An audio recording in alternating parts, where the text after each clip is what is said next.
So, performance-based bonuses of qualified personnel from the Philippine Navy, kumpleto, Air Force, and the National Intelligence Coordinating Agency Budget Secretary Pangandaman, yan ha, said the move showed President Marcos' support for uniformed and intelligence personnel. The DBM said over 46,000 qualified employees from the three agencies would receive bonuses ranging from 48% to 52% of their monthly salaries. Hindi So, naman sabi ko pala sa'yo kalaki eh. yan. Kalahati rin yun. Malaki yan. May 13th month pa yan. Meron pa yung mga kung ano-ano, di ba? Top of the regular Correct. benefits. My point nga is, DBM releases. Kasi inaprubahan, ergo ni-release. Kaya nga sinasabi natin, yung kanilang claim na wala kayong ginagawa dahil wala kayong technical expertise para tingnan yung budget na sinasubmit sa inyo, ayan ho, you are contradicting yourself.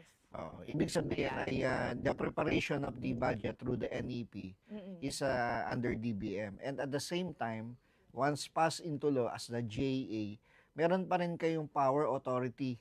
Kaya nga minsan ang issue dyan is may budget na under the GAA, pero dahil hindi kayo kagud ng DBM, hindi release. Iniipit.